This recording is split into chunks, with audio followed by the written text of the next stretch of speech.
Good evening students, class 12 का batch है, ये रिवीजन बैच। आज होगा लेक्चर 1 चैप्टर 1 लेक्चर 3।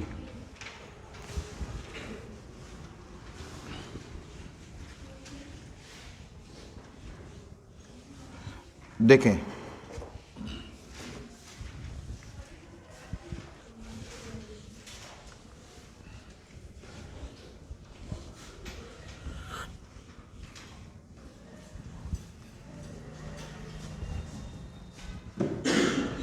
तो सबसे ज़रूरी चीज़ 87 डेज।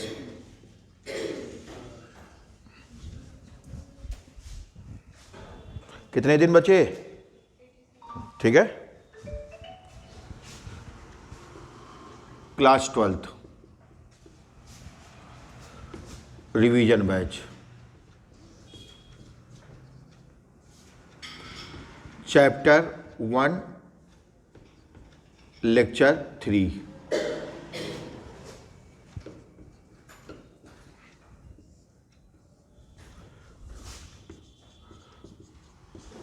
तो आज का जो चैप्टर है, लेक्चर है, वो हम लोग स्टार्ट करेंगे नोट से।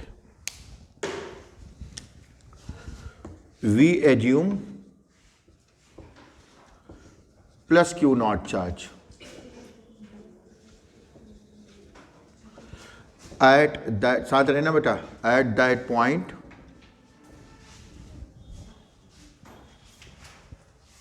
हो गया। अच्छा, we assume plus q naught charge at that point at which direction of electric field is required.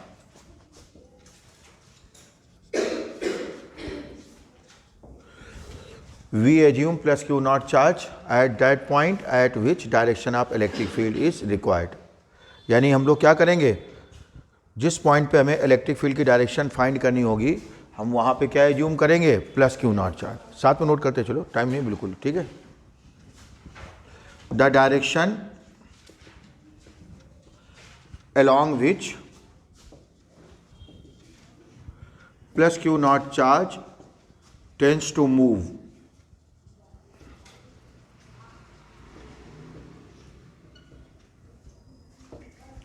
represents direction of electric field at that point।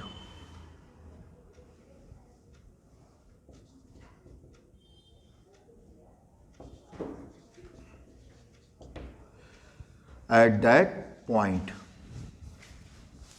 देखिए, नोट करें पहले, और 87 डेज को जरूर ध्यान रखें। धीरे धीरे करके कम होते होते होते हम लोग बहुत तेजी से, और संडे को जो एक्स्ट्रा क्लास होगी वो इसी बैच की होगी, रिवीजन बैच की, ठीक है। क्योंकि मेन बैच में बहुत थोड़ा बचा हुआ है, मेन रिवीजन बैच को खींचना है, ठीक है। सुबह 8 से 9 क्या टाइमिंग है संडे की? 8 से 9। क्या टेस्ट शाम को 4 से, पी स्क्वायर का 4 बजे छूटेगा, उसके तुरंत बाद।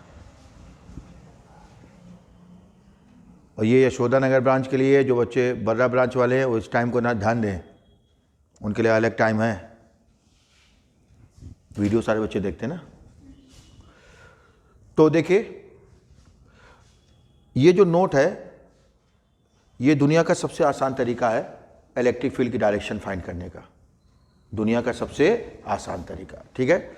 बच्चे इसको क्या कहते हैं? व्यंद्रास्त्र, ब्रह्मास्त्र नहीं, व्यंद्रास्त्र। क्यों कहते हैं?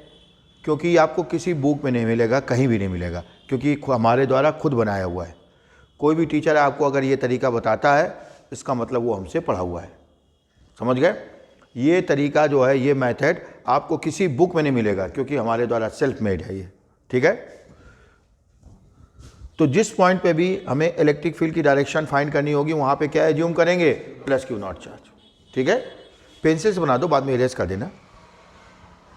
प्लस क्यू नॉट चार्ज जिस डायरेक्शन में जाने की कोशिश करेगा, the direction along which plus q naught charge tends to move represents direction of electric field at that point. दुनिया का सबसे आसान तरीका इलेक्ट्रिक फील्ड की डायरेक्शन निकालने का। ठीक है, एग्जाम्पल देखें। अब जैसे ये पॉजिटिव प्लेट है, आपको यहां पे निकालना है पॉइंट पी पे इलेक्ट्रिक फील्ड की डायरेक्शन। तो पी पे क्या एज्यूम करेंगे, प्लस क्यू नॉट चार्ज। तो ये पॉजिटिव प्लेट क्या करेगी, प्लस क्यू नॉट को रेपल करेगी। प्लस प्लस के बीच कौन सा फोर्स लगता है, रिपल्सन। और ध्यान रखना, टेस्ट चार्ज के अलावा बाकी सभी चार्ज कैसे होते हैं, फिक्स्ड।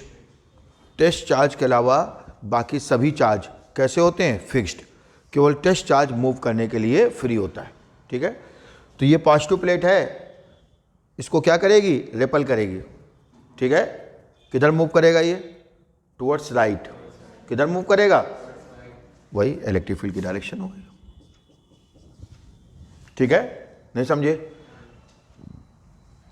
जिस पॉइंट पे भी हमें इलेक्ट्रिक फील्ड की डायरेक्शन फाइंड करनी है, हम वहां पे क्या एज्यूम करेंगे, प्लस क्यू नॉट चार्ज। ठीक है, अब जैसे आपको यहां पे फाइंड करना है पॉइंट पी पे, तो हमने प्लस क्यू नॉट एज्यूम किया। ठीक है, तुम बोलो बेटा कहाँ जाएगा ये प्लस क्यू नॉट, यहां देखो इसको। हाँ, ये डायग्राम उसको नहीं देखना है, ये देखो यहां पे निकालना है हमें इलेक्ट्रिक फील्ड डायरेक्शन पी पे। नहीं समझा है, हमें किस पॉइंट पे इलेक्ट्रिक फील्ड की डायरेक्शन निकालनी है, पी पे। तो पी पे प्लस क्यू नॉट एज्यूम कर लिया। अब ये प्लस क्यू नॉट किधर मूव करेगा, अपवर्ड्स, क्योंकि नेगेटिव प्लेट इसको क्या करेगी, अट्रैक्ट करेगी। नहीं समझे, अभी समझ आया नहीं आया। पॉजिटिव प्लेट इसको क्या कर रही थी, रेपल कर रही थी। नेगेटिव प्लेट क्या करेगी, इसको अट्रैक्ट करेगी। बना तो है ये, समझ गए। तो ये किधर मूव करेगा, अपवर्ड्स, ये इलेक्ट्रिक फील्ड डायरेक्शन। ठीक है, कितनी भी कॉम्प्लिकेटेड कंडीशन हो, आपको जहां भी इलेक्ट्रिक फील्ड की डायरेक्शन फाइंड करनी है, आप उस पॉइंट पे क्या एज्यूम करेंगे, प्लस क्यू नॉट चार्ज। कितनी भी कॉम्प्लिकेटेड कंडीशन हो, समझ गए। फिर हम ये देखेंगे कि प्लस क्यू नॉट किस डायरेक्शन में जाने की कोशिश करेगा। जिस डायरेक्शन में जाने की कोशिश करेगा वही उस पॉइंट पे इलेक्ट्रिक फील्ड की क्या होगी, डायरेक्शन। समझ गए। अब जैसे सपोज थर्ड एग्जांपल देखें। अब ये डाइपोल है मान लेते हैं, या डाइपोल नहीं, कोई चार्ज है, ये प्लस Q1 है सपोज, और ये माइनस Q2 फॉर एग्जांपल। अब आपको पॉइंट पी पे निकालना है इलेक्ट्रिक फील्ड की डायरेक्शन पी पे। तो पी पे हम क्या एज्यूम करेंगे, प्लस क्यू नॉट। ठीक, फिर ये देखेंगे प्लस क्यू नॉट जाएगा किधर, तो Q1 के कारण किधर जाएगा, टुवर्ड्स राइट, क्योंकि इसको क्या करेगा, रेपल करेगा। और जब Q1 के कारण निकालेंगे तो Q2 से कोई मतलब नहीं, और जब Q2 कारण निकालेंगे तो Q1 से कोई मतलब नहीं। एक चार्ज के कारण एक बार। ठीक है, तो ये क्या करेगा, Q1 प्लस क्यू नॉट को रेपल। और ध्यान रखना, टेस्ट चार्ज जो होता है वही मूव करने के लिए फ्री होता है, बाकी सारे चार्जेस क्या होते हैं, फिक्स्ड। ठीक है, नहीं समझ आ रहा है। तो Q1 क्या करेगा, प्लस क्यू नॉट को रेपल, और Q2 क्या करेगा, प्लस क्यू नॉट को अट्रैक्ट। ठीक है, तो E1 इलेक्ट्रिक फील्ड हो गया किसके कारण, Q1 के कारण, और E2 हो गया Q2 का। समझ गए। तो पूरी दुनिया में इससे कोई सिंपल तरीका है नहीं इलेक्ट्रिक फील्ड की डायरेक्शन फाइंड करने का। ठीक है, इसलिए बच्चे इसको वेनद्रास कहते हैं। जहां भी इलेक्ट्रिक फील्ड की डायरेक्शन निकालनी है, आप किसका यूज करेंगे, वेनद्रास का। समझ गए। जिस पॉइंट पे भी आपको इलेक्ट्रिक फील्ड की डायरेक्शन निकालनी है, आप वहां पे प्लस क्यू नॉट एज्यूम करेंगे। The direction along which plus q naught charge tends to move represents direction of electric field at that point. समझ गए, कोई कंफ्यूजन। नोट करें, इलेक्ट्रिक लाइंस ऑफ फोर्स। तुमने विवेक बेटा ये देखा, तुमने 87 नहीं देखा।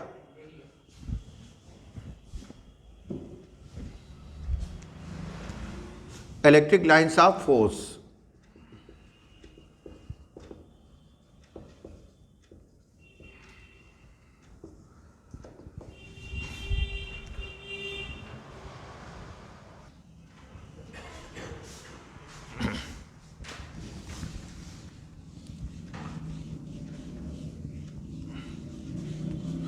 Electric lines of force,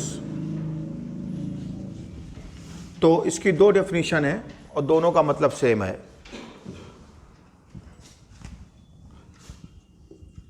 the imaginary curved lines drawn in an electric field which represent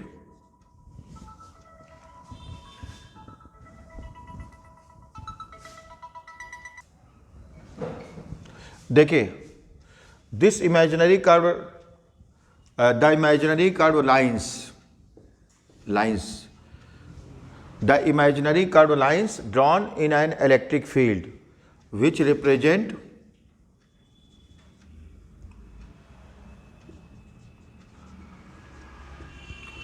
direction of electric field continuously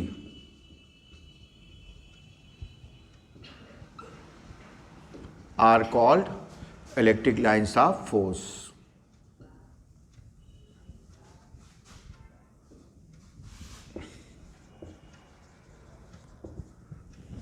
the imaginary curve lines, curve क्यों कह रहे हैं? क्योंकि जहाँ भी लाइंस को टर्न होना होगा, इलेक्ट्रिक लाइंस को ऐसे जब जाना है तो कभी ऐसे नहीं जाएंगे, यानी बीच में एंगल नहीं बनेगा, ऐसे टर्न होगी। ठीक है, तो जहाँ भी इलेक्ट्रिक लाइंस को टर्न होना होगा एंगल कहीं नहीं बनेगा, एंगल कहीं नहीं बनेगा, ऐसे टर्न होगी। ठीक है, तो the imaginary curve lines drawn in an electric field which represent direction of electric field continuously are called electric lines of force. ठीक है, यानी ऐसी कर्व लाइंस जो इलेक्ट्रिक फील्ड की डायरेक्शन को कॉन्टिन्यूसली क्या करती हैं? रिप्रेजेंट करती हैं। उन लाइंस को क्या बोलते हैं? Electric lines of force. ठीक है, और आप जानते हो इलेक्ट्रिक फील्ड की डायरेक्शन किसके द्वारा निकालते हैं हम लोग? टेस्ट चार्ज के द्वारा, प्लस क्यू नॉट। ठीक है, तो आप ये भी कर सकते हो। The imaginary curved lines in an electric field along which an isolated positive test charge, positive charge जरूरी नहीं टेस्ट हो, moves are called electric lines of force। यानी किसी इलेक्ट्रिक फील्ड में वो इमेजिनरी कर्व लाइंस जिनके अलोंग कौन move करता है? आइसोलेटेड पॉजिटिव चार्ज, वही जिसकी टेस्ट चार्ज की बात कर रहे थे हम लोग। आइसोलेटेड जानते ना? अरे कोरोना में आइसोलेशन नहीं पढ़ा है? कोरोना में जिसको कोरोना हो जाता था उसको क्या करते थे? आइसोलेट, यानी जिसका किसी दूसरे से कोई कनेक्शन ना हो, एक अकेला, तन्हा। तन्हा तो जानते होगे, नहीं जानते हो? ठीक, तो ऐसी इमेजिनरी लाइंस जिनके अलोंग कौन मूव करता है? Isolated positive charge. और आपको पता है आइसोलेटेड पॉजिटिव चार्ज कहाँ मूव करेगा? इलेक्ट्रिक फील्ड की डायरेक्शन में। अभी तो बताया पॉजिटिव चार्ज कहाँ मूव करता है? इलेक्ट्रिक फील्ड की डायरेक्शन। दोनों एक ही चीज़ हैं, बस लैंग्वेज अलग है, दोनों का मतलब एक ही है। ठीक है, ऐसी लाइंस जो इलेक्ट्रिक फील्ड की डायरेक्शन को रिप्रेजेंट करती हैं उन्हें इलेक्ट्रिक लाइंस कहते हैं, या ऐसी लाइंस जिनके अलोंग कौन मूव करता है? Isolated positive charge.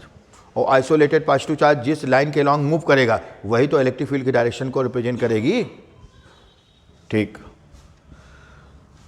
अगर हम लोग किसी पॉजिटिव चार्ज के लिए इलेक्ट्रिक लाइंस ड्रॉ करें, ये आइसोलेटेड पॉजिटिव चार्ज है, हमें इसके लिए इलेक्ट्रिक लाइंस ड्रॉ करनी है।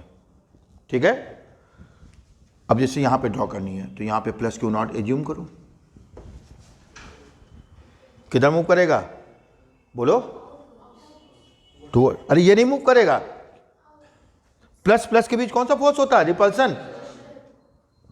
इसको थोड़ी ना मूव करना है, ये तो फिक्स है। मूव केवल कौन करता है? Test charge. समझिए, बाकी सारे चार्जेस क्या होते हैं? फिक्स्ड होते हैं। मूव केवल कौन करता है? Test charge. समझ गए? तो ये इसको क्या करेगा? रेपल करेगा, यानी ये इलेक्ट्रिक लाइन हो गई। समझ गए? अब यहां एज्यूम करो प्लस क्यू नॉट, कहां जाएगा? डाउनवर्ड्स। ये इलेक्ट्रिक लाइन्स होगी। इन्हीं लाइंस को बोलते हैं इलेक्ट्रिक लाइंस। ऐसी लाइंस जो इलेक्ट्रिक फील्ड की डायरेक्शन को क्या करती हैं, रिप्रेजेंट करती हैं, उन्हीं को क्या बोलते हैं, इलेक्ट्रिक लाइंस। समझ गए। यहां छोड़ेंगे टुवर्ड्स राइट, ये अपवर्ड्स, लेफ्ट, डाउनवर्ड्स, ठीक है। कहीं पे भी इलेक्ट्रिक फील्ड की डायरेक्शन आपको फाइंड करनी है, क्या एज्यूम करोगे, प्लस क्यू नॉट, ठीक है। अब निगेटिव चार्ज के लिए अगर ड्रॉ करें, किसके लिए, निगेटिव चार्ज। अब जैसे यहां पे निकालना है इलेक्ट्रिक लाइन, तो यहां प्लस क्यू नॉट एज्यूम करो, तो ये negative charge plus q not को क्या करेगा, अट्रैक्ट करेगा, कहाँ जाएगा, डाउनवर्ड्स। नहीं समझ आ रहा है। जो बच्चे पहली बार पढ़ रहे हैं वो ध्यान से देखें, समझ गए। पिछली बार तुम्हारा छूट गया था ना ये सब, ध्यान से देखो, क्यों नहीं देख रहे हो, क्लियर। यहां पे अगर प्लस क्यू नॉट छोड़ेंगे तो कहां जाएगा, अपवर्ड्स, समझ गए। अच्छी तरह बंद करो। 105 तक आ जाओ बेटा, 515 तक।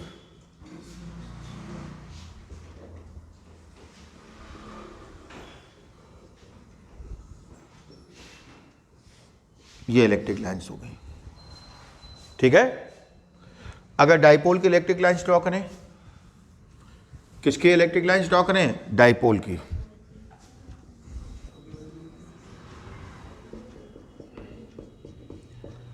फॉर एन इलेक्ट्रिक डाइपोल,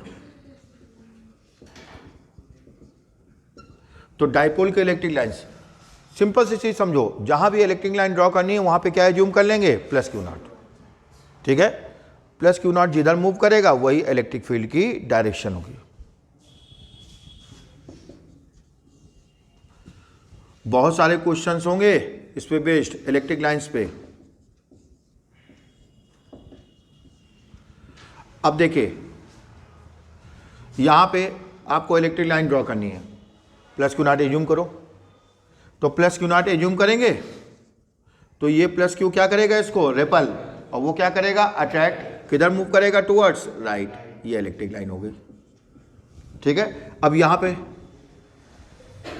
ये क्या करेगा, रेपल, वो क्या करेगा, अट्रैक्ट। अगर वो ना होता तो ये कहां चला जाता, सीधे, लेकिन वो है चूंकि, तो कैसे जाएगा, ऐसे, क्योंकि ये रेपल करेगा और वो अट्रैक्ट करेगा। तो ये इलेक्ट्रिक लाइंस की डायरेक्शन हो गई, यानी पॉजिटिव से स्टार्ट होंगी और निगेटिव पे जाके टर्मिनेट।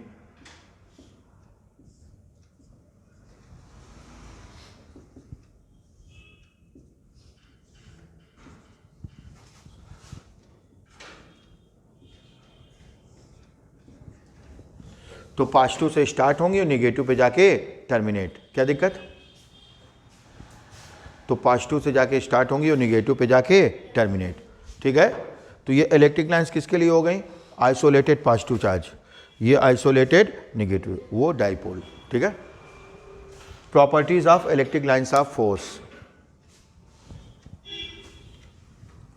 देखिए properties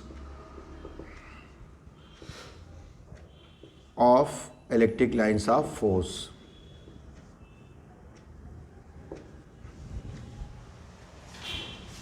properties of electric lines of force.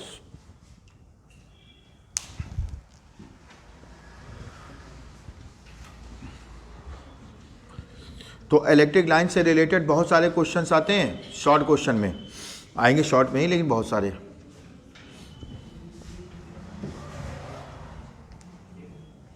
बनाते जा रहे हो बेटा,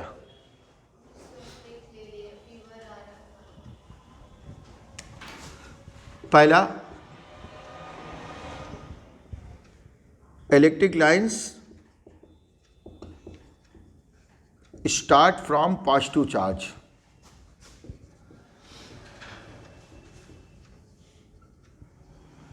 and terminate at negative charge, terminate at negative charge, ठीक है। तो इलेक्ट्रिक लाइंस पॉजिटिव चार्ज से स्टार्ट होती हैं और निगेटिव चार्ज पे जाकर के टर्मिनेट होती हैं।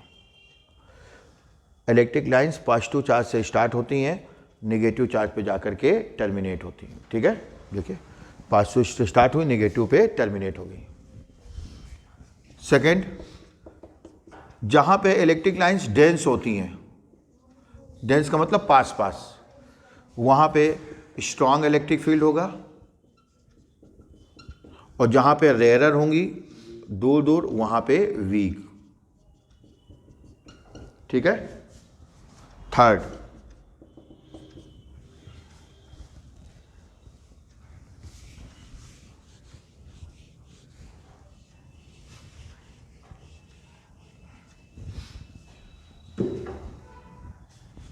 अगर electric lines parallel and equidistant हैं,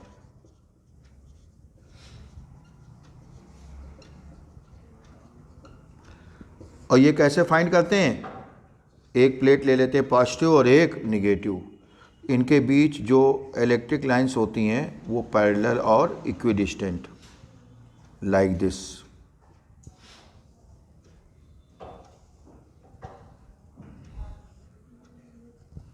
पैरेलल और इक्विडिस्टेंट, ऐसे इलेक्ट्रिक फील्ड को हम लोग क्या कहेंगे, यूनिफॉर्म इलेक्ट्रिक फील्ड। तो यूनिफॉर्म इलेक्ट्रिक फील्ड को प्रोड्यूस करने का ये सबसे बेस्ट तरीका है कि हम एक पॉजिटिव प्लेट ले लें और एक नेगेटिव। बंद करो इसको, ठीक, आ जाओ। मतलब फ़ोन करके तुमको बुलाना पड़ेगा, तुमको पीछे पहले तुम्हारा ये सब छूटा हुआ है और दोबारा आएगा नहीं। 11 मार्च से नया बैच चालू होगा 12th का,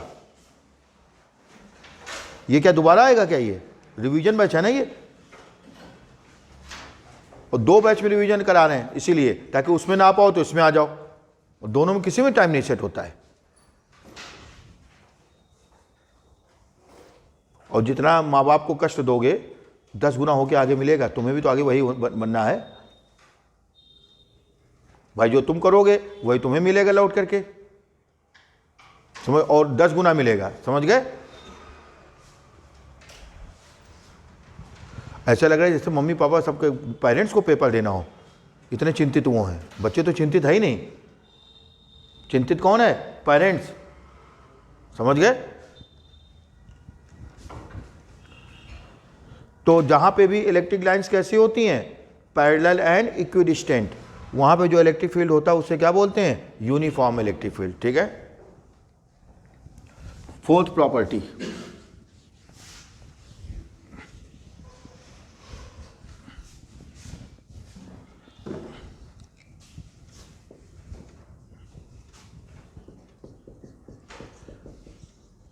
electric lines never cross each other.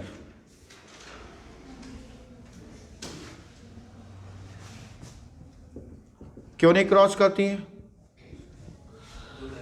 हाँ, एक ही पॉइंट पे 2 डायरेक्शन हो जाएंगी, और एक ही पॉइंट पे ना इलेक्ट्रिक फील्ड के 2 डायरेक्शन हो सकती हैं ना मैग्नेटिक फील्ड के। Electric lines never cross each other because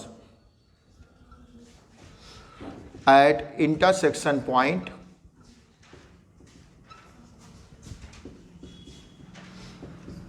two tangent lines can be drawn.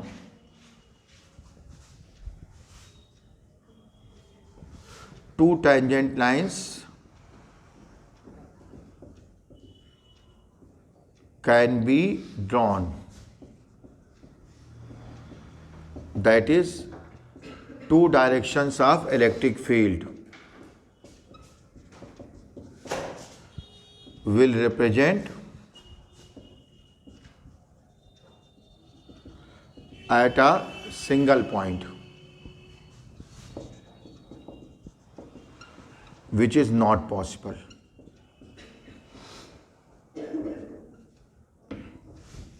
ठीक है।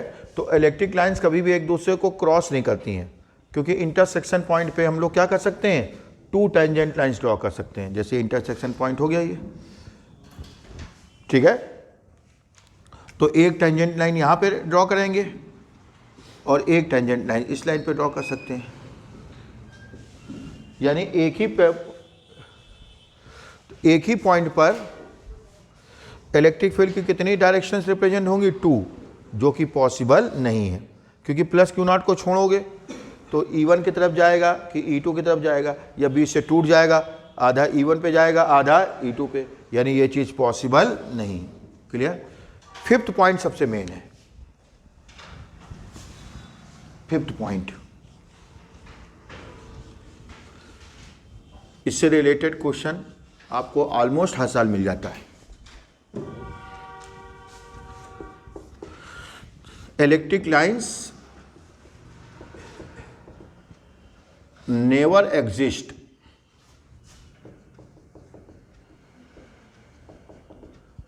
inside a metallic piece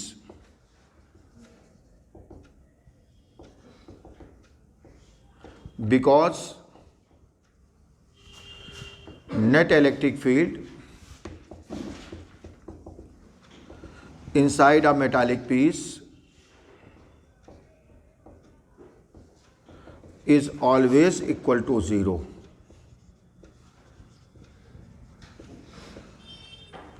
यानी कभी भी इलेक्ट्रिक लाइंस किसी मेटल के अंदर एग्जिस्ट नहीं करती हैं, यानी मेटल से क्रॉस करती ही नहीं है। ठीक है, यानी मेटल के अंदर इलेक्ट्रिक लाइंस होंगी ही नहीं। क्यों? क्योंकि मेटल के अंदर हमेशा नेट इलेक्ट्रिक फील्ड कितना होता है? 0। दूसरी चीज क्या है? Electric lines are perpendicular at each point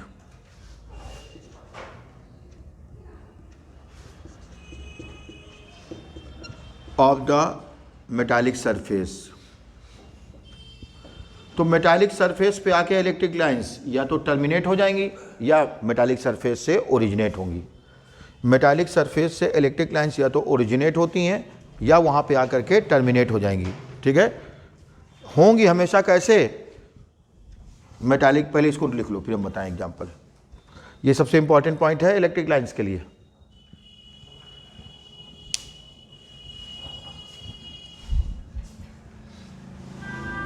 सबसे important point, electric lines never exist inside a metallic piece because net electric field inside a metallic piece is always equal to 0। Metal के अंदर हमेशा नेट इलेक्ट्रिक फील्ड कितना होता है? 0। ठीक है, जो भी एक्स्ट्रा चार्ज होगा वो कहाँ पे आ जाता है? सरफेस पे। अब समझा, जैसे कोई पॉजिटिव चार्ज है, इसके नीचे मेटालिक प्लेट रखी हुई है या कोई मेटालिक पीस है। अब यहां पे कैसी लाइंस होंगी? यहां से स्टार्ट होंगी, यहां पे आके खत्म, अंदर नहीं जाएंगी। अंदर क्यों नहीं जाएंगी? क्योंकि जो पॉजिटिव चार्ज है ये क्या करेगा? इसके फ्री इलेक्ट्रॉन्स को अपनी तरफ खींच लेगा। मेटल कोई भी हो, नंबर ऑफ फ्री इलेक्ट्रॉन्स बहुत ज़्यादा होते हैं। ठीक है, तो ये जो पॉजिटिव चार्ज अगर है तो उन फ्री इलेक्ट्रॉन्स को ऊपर की तरफ क्या करेगा? खींच लेगा। तो यहाँ पे कैसा चार्ज आ जाएगा? निगेटिव। और नीचे कैसा आ जाएगा? पॉजिटिव, क्योंकि ऊपर इलेक्ट्रॉन एक्सेस हो जाएंगे और नीचे क्या हो जाएंगे? शॉर्टेज। ठीक, अब देखना, इस चार्ज के कारण इलेक्ट्रिक फील्ड कहाँ होना चाहिए? मेटल के अंदर, नीचे की ओर। और ये जो चार्ज इंड्यूस हुआ है इसके कारण कहाँ होना चाहिए? ऊपर की ओर। समझ गए? क्योंकि इसने इसके इलेक्ट्रॉन्स को, जो इलेक्ट्रॉन यूनिफॉर्मली डिस्ट्रीब्यूट थे, इसने क्या किया? उन इलेक्ट्रॉन को ऊपर खींच लिया। तो यहां पे कैसा चार्ज आ गया? निगेटिव। और यहां क्या आ गया? पॉजिटिव। तो ये जो चार्ज इंड्यूस हुआ है इसके कारण इलेक्ट्रिक फील्ड कहाँ होना चाहिए? ऊपर की ओर। इलेक्ट्रिक फील्ड की डायरेक्शन कहाँ होती है? पॉजिटिव से निगेटिव। तो ये इंड्यूस चार्ज के कारण इलेक्ट्रिक फील्ड कहाँ होना चाहिए? ऊपर। और इस चार्ज के कारण इलेक्ट्रिक फील्ड कहाँ होना चाहिए? नीचे। दोनों इलेक्ट्रिक फील्ड कैसे हो जाते हैं? इक्वल और अपोजिट। नेट इलेक्ट्रिक फील्ड 0 हो जाता है। ठीक है, और लाइंस कैसे आएंगी? ऐसे 90 डिग्री। यहां से ऐसे आएंगी, ऐसे। यहां से ऐसे आएंगी, ऐसे। यहां से ऐसे आएंगी, ऐसे। यानी बीच का एंगल हमेशा कैसा होगा? 90। यह तो लिखा है, electric lines are perpendicular at each point of the metallic surface.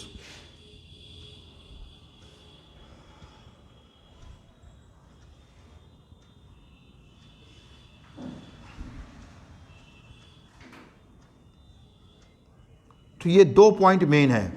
पहला पॉइंट क्या है? हाँ, यहाँ पे लाइंस ऐसे जरूर होंगी, यहाँ से पॉजिटिव चार्ज है ना, तो बाहर की तरफ परपेंडिकुलर सरफेस के। क्लियर? यहाँ तक कोई दिक्कत? अंदर कोई इलेक्ट्रिक लाइंस नहीं होगी। ठीक है, क्योंकि अंदर हमेशा नेट इलेक्ट्रिक फील्ड कितना होता है?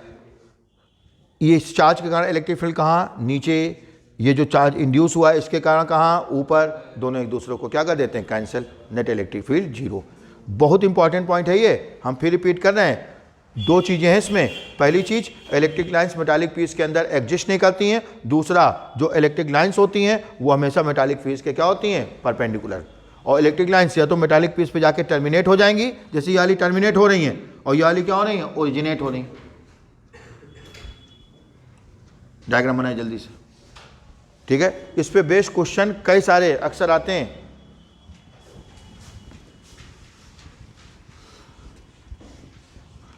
Electric dipole,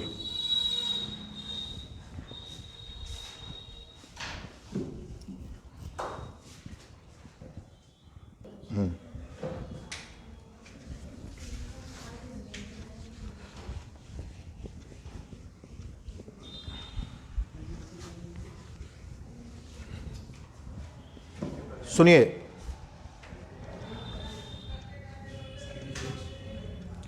electric dipole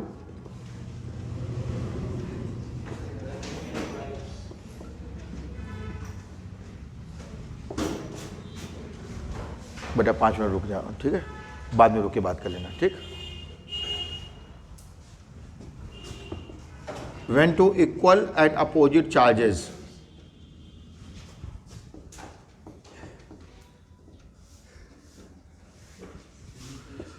are kept at a very small separation,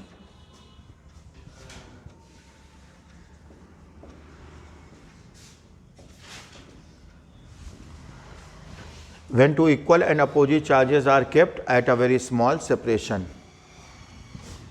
then this electric system is called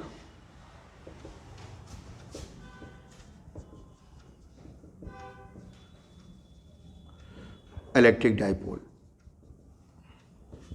यानी इलेक्ट्रिक डाइपोल की दो कंडीशन हो गई, दो इक्वल अपोजिट चार्जेस होने चाहिए, उनके बीच का सेपरेशन बहुत कम होना चाहिए, ठीक है।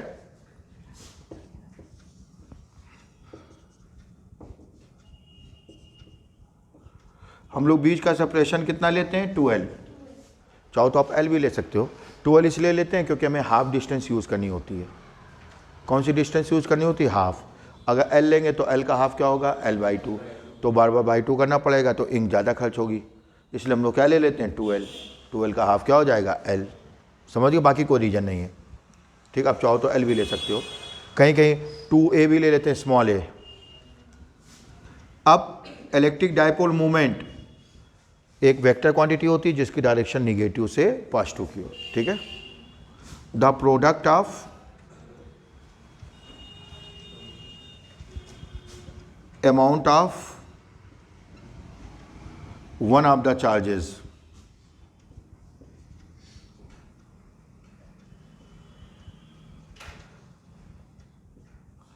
of an electric dipole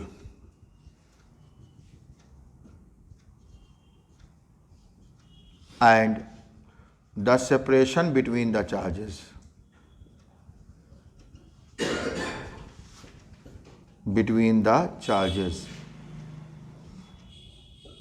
is called electric dipole moment of that dipole।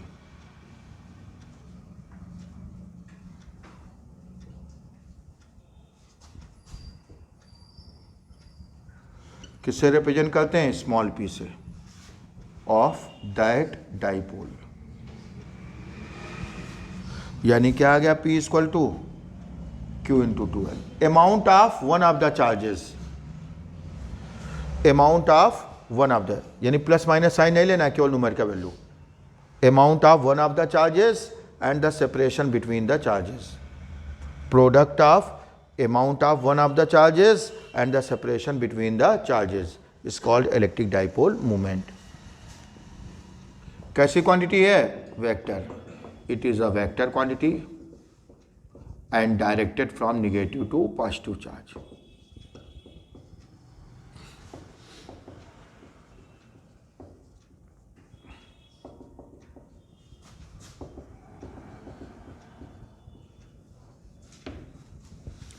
Unit समझी क्या हो गया, coulomb metre.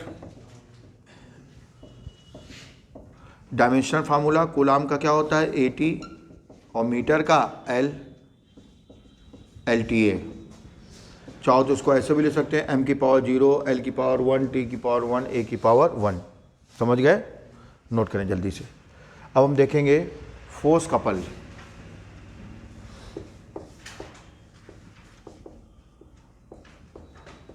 On an electric dipole,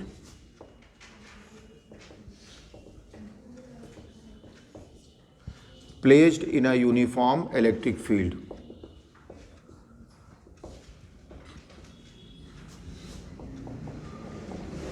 force couple. Couple का मतलब, कपल तो जानते ही होंगे, अच्छी तरह जानते होंगे। तो कपल के लिए दो लोग चाहिए ना, तो फोर्स कपल के लिए दो फोर्स चाहिए। कितने फोर्स चाहिए? दो फोर्स, ठीक है। और दोनों फोर्स कैसे होने चाहिए? इक्वल, अपोजिट, पैरेलल, और उनके लाइन ऑफ एक्शन क्या होना चाहिए? डिफरेंट, ठीक है। तो फोर्स कपल की चार कंडीशन होती हैं। दोनों फोर्सेस कैसे होने चाहिए? Equal, opposite, parallel and having different lines of action. Having different lines of action.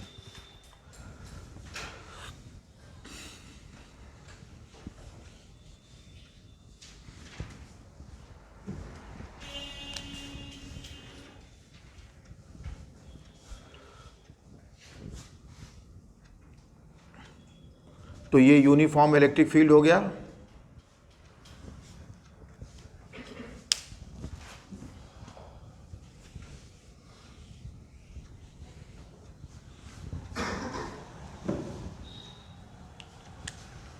Uniform electric field.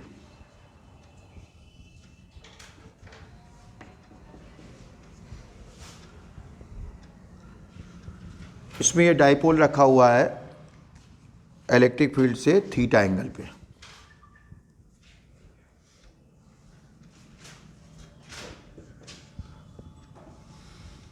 ये हो गया प्लस क्यू और ये माइनस क्यू। आपको पता है पॉजिटिव चार्ज पे इलेक्ट्रिक फोर्स कहाँ लगता है? इलेक्ट्रिक फील्ड की डायरेक्शन में, क्योंकि पॉजिटिव चार्ज इलेक्ट्रिक फील्ड की डायरेक्शन में मूव करता है ना, और नेगेटिव चार्ज किधर मूव करता है? अपोजिट डायरेक्शन में। तो ध्यान रखेंगे, पॉजिटिव चार्ज पे फोर्स लगता है इलेक्ट्रिक फील्ड की डायरेक्शन में, और नेगेटिव चार्ज पे फोर्स कहाँ लगेगा? इलेक्ट्रिक फील्ड की अपोजिट डायरेक्शन में।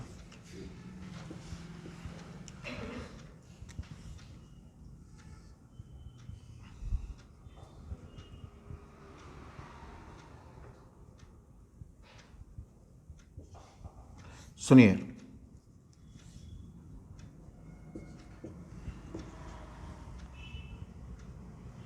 और ये डाइपोल इलेक्ट्रिक फील्ड से थीटा एंगल पे है। अगर ये थीटा है तो ये भी थीटा होगा, करस्पॉन्डिंग एंगल। ये परपेंडिकुलर डिस्टेंस हो गई। ये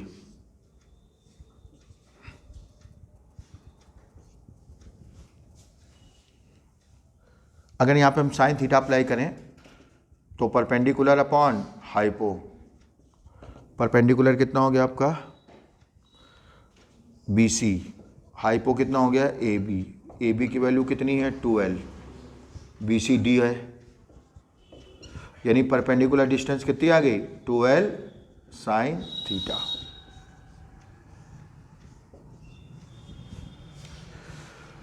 देखिए जो डाइपोल है वो इलेक्ट्रिक फील्ड से कितने एंगल पे रखा हुआ है? थीटा एंगल पे, ठीक है। अगर ये थीटा है तो ये भी थीटा हो जाएगा, corresponding angle. Sine theta apply कर दिया। परपेंडिकुलर किस ट्राइंगल ले रहे हैं? ABC। In triangle ABC। तो अगर F1 F2 की वैल्यू निकालें, electric force acting on charges plus Q and minus Q of an electric dipole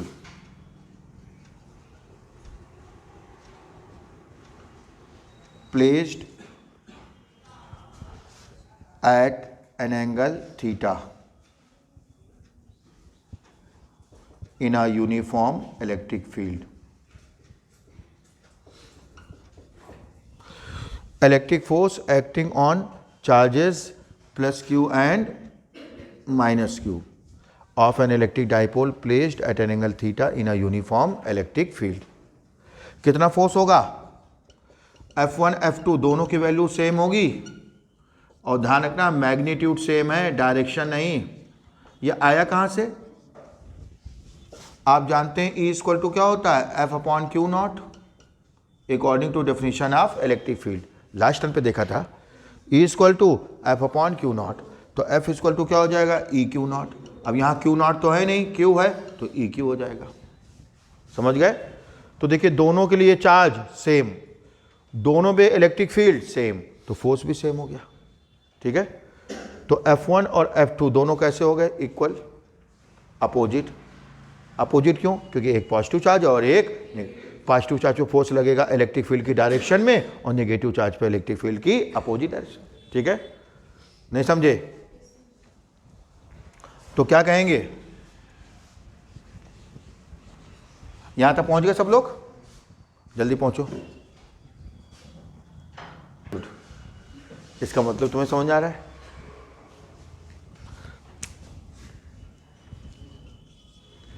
ठीक है, अब भी नहीं समझे, तो परपेंडिकुलर डिस्टेंस को हमने इक्वेशन 1 डाल दिया, और जो फोर्स लग रहा है इसको इक्वेशन 2। ठीक, since forces F1 and F2 are equal, opposite, parallel, and having different lines of action,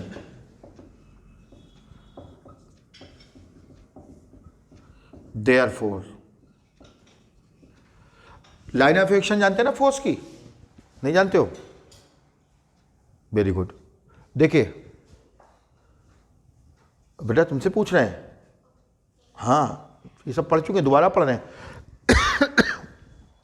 line of action, जिस लाइन के लॉन्ग फोर्स एक्ट करता है। जैसे ये कोई बॉडी है, आपने ये फोर्स लगाया, तो ये इसका लाइन ऑफ एक्शन हो गया। सबसे बेसिक एग्जांपल हमने आपको बताया था, एक लंबी सी तलवार लें, यहाँ से घुसड़े यहाँ से निकालें, समझ गए। तो जहाँ से पॉइंट घुसेगा जो उस पॉइंट से, उसे कहेंगे पॉइंट ऑफ एक्शन, और जिस लाइन के थ्रू होते हुए बाहर निकलेगा वो लाइन ऑफ एक्शन। नहीं समझे, जिस पॉइंट से घुसेगा वो पॉइंट ऑफ एक्शन, और जिस लाइन के थ्रू होते हुए बाहर निकलेगा वो लाइन ऑफ एक्शन। समझ गए। तो ये F1 का लाइन ऑफ एक्शन हो गया और ये F2 का। ठीक है, यही 4 कंडीशन होती है फोर्स कपल बनने के लिए। Since forces F1 and F2 are equal, opposite, parallel and having different lines of action, therefore these two forces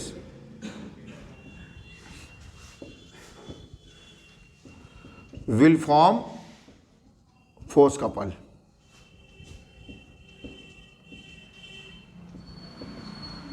और फोर्स कपल का काम क्या होता है, try to rotate the body which will try to rotate the dipole.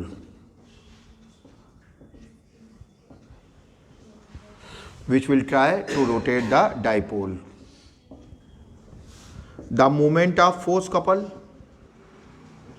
The moment of force couple.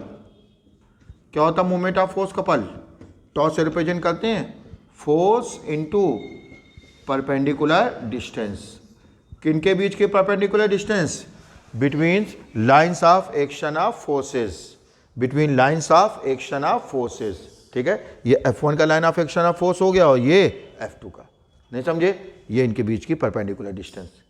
किसके बीच की perpendicular distance लेनी होती है हमें, between the lines of action of forces.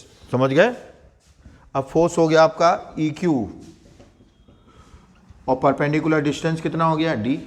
अरे F1 लो चाहे F2 लो, दोनों EQ तो हैं, D की वैल्यू रख दो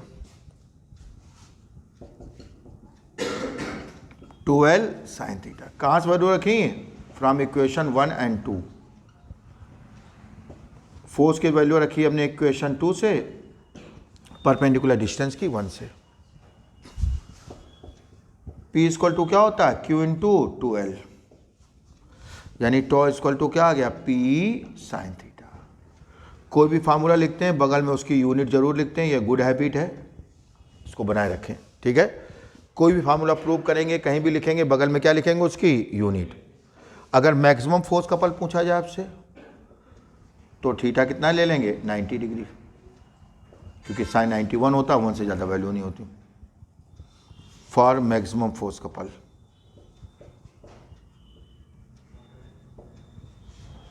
थीटा इक्वल टू 90 डिग्री। तो टॉ मैक्स की वैल्यू कितनी आ जाएगी, पी साइन 90, और साइन 90 कितना होता है, 1, पी आ गया। तो किसी भी न्यूमेरिकल में अगर मैक्सिमम फोर्स कपल पूछेंगे इसका मतलब पी पूछा गया है, ठीक है। सुने, तो हम बार बार रिपीट कर रहे हैं, इसको ध्यान समझिए। ये आपने वीडियो देखा, ये पढ़ा, घर जा करके आज ही रात में हम 9 बजे तक अपलोड कर देंगे, 9 साढ़े 9 तक, ठीक है। इस वीडियो को डेली का नियम बना लो, revision batch specially high speed से देखें, 2x से देखो, 15-20 मिनट में हो जाएगा, समझ गए। एक बार आपने ये रिवीजन किया, एक बार घर जाके रिवीजन हो जाएगा, ठीक है। आने से पहले कॉपी और देखो, ठीक है, क्योंकि लास्ट मौका है, हम फिर रिपीट करना है, ये कुछ भी नहीं आना है। अब यही आता रहे क्या, अरे हमें वेव ऑप्टिक्स तक रिवाइज कराना है। हाँ, वेव ऑप्टिक्स के बाद जो मॉडर्न फिजिक्स चल रही है वो रिवीजन में नहीं लेंगे, तब तक टाइम ही खत्म हो जाएगा, इसलिए उसके अनुसार हम साथ में कराते चलेंगे, समझ गए। तो ये आपने पढ़ा, घर जाके इसका वीडियो जरूर देखेंगे आज ही हाई स्पीड में, समझ गए, ठीक। हमने बेटा तुमको ग्रुप में ऐड कर लिया है, ऐप में भी ऐड कर लिया है। ऐप तुमने डाउनलोड किया नहीं किया, तो किसी और बच्चे ने किया होगा, तुमने डाउनलोड नहीं किया ऐप तो किसी और, ठीक है। ऐप डाउनलोड कर लो प्ले स्टोर से, ठीक है। कोई डाउट, ओके दैट्स ऑल।